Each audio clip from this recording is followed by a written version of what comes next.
another video. I've started by sharing some footage of a garden centre, so it was so Christmassy and really festive, but I couldn't do it justice with the camera, but I thought I'd still share what I could film with you. And I went there because I went last year and I bought these Christmas garden ornaments for some friends that I exchanged gifts with. And they loved them so much that they said they weren't going to put them in the garden, they were going to keep them in their house and bring them out and put them on the fireplace. And they asked if this year, for our gift exchange, if I could give them the same ornaments again. So luckily I managed to find them. So this year I bought the Father Christmas. I think last year I got a reindeer and a snowman. And I've bought two because there are two friends who requested them. They're made out of tin and then they're painted, so they look really jolly. And last year they were about £20 each. And this year the price had gone up. They were £27.99.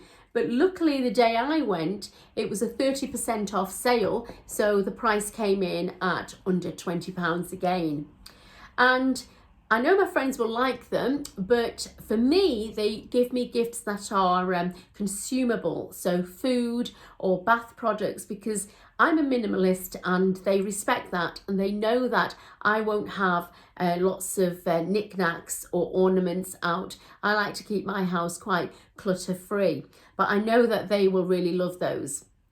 Next, I thought what I could do as a recipe this week. And I decided to do some Asian food.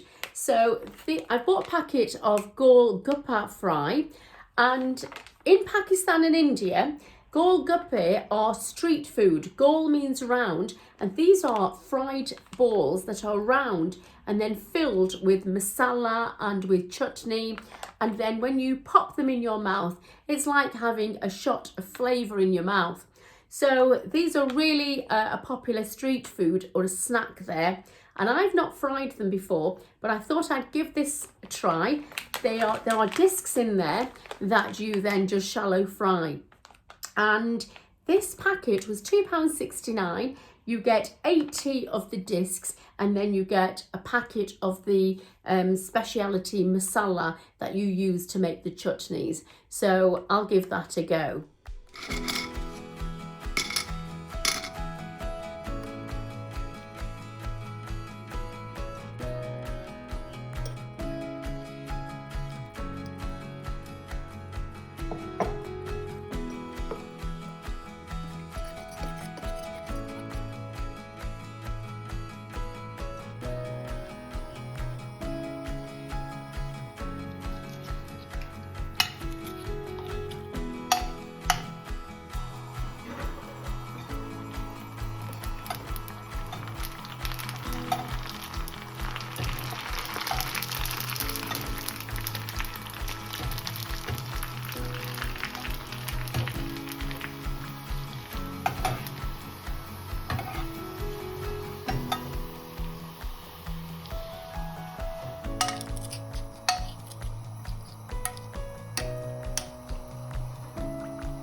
So it's now time to try my Gol Guppa, and I'll just go through how I found frying them.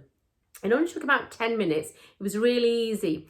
When the oil was too hot, then the Gol Guppa were too dark. They fried too quickly and it was difficult to stop them from burning. If it wasn't hot enough, then they didn't rise up and they were a little bit too flat.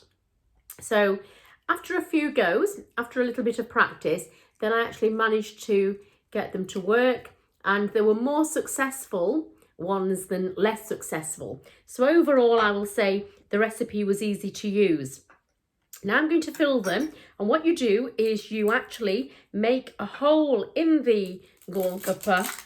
So you make a little hole at the top there, and then you fill that hole.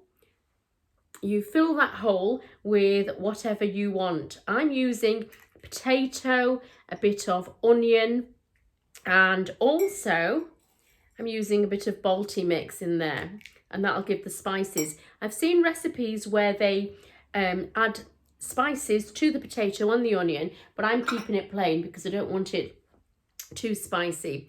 Then I've got some chutney here, and to the chutney I've added half a teaspoon of the spice powder that came with the packet.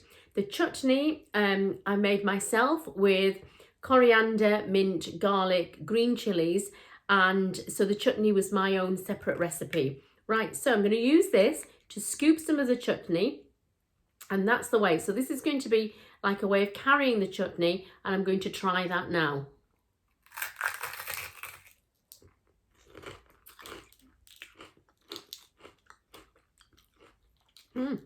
Quite crunchy.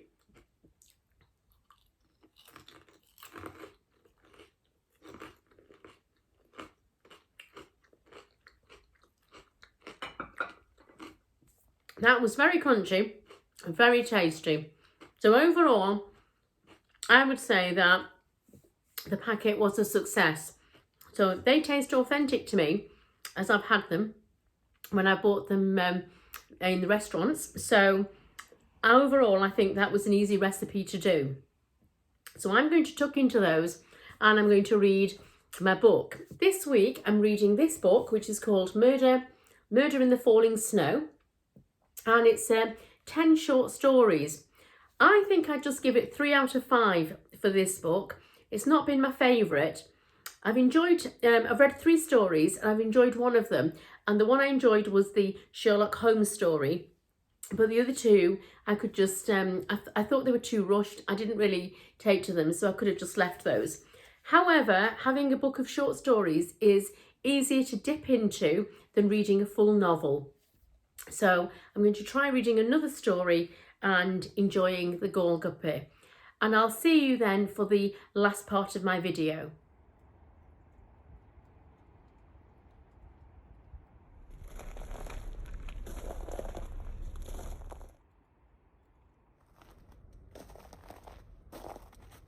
So I'm finishing my video this week in the garden, in the greenhouse, and I've got lots of layers on, and I just want to show you the water in the watering can here has frozen solid. So that is how cold it is. So all the water in the garden is actually frozen, and I want to say that it's really important for the birds that they have water that they can drink, and they're hunting around for it. So every day you've got to put out a little bit of fresh water. You can just use a plastic tray. I'm using the base of one of the plant pots. But make sure that you put fresh out each day, because otherwise it will freeze and it's no good.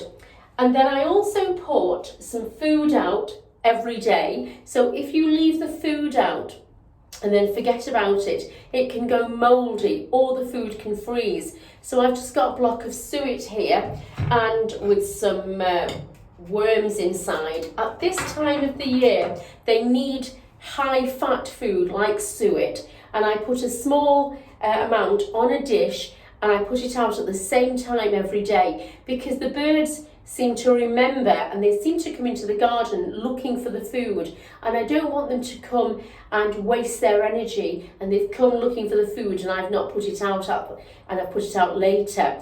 So I put it out in different places. So the robin likes to feed lower down, and then some of the bigger birds like to feed and take things off the actual fence, food off the fence there. So I scatter it at different heights in the garden as well.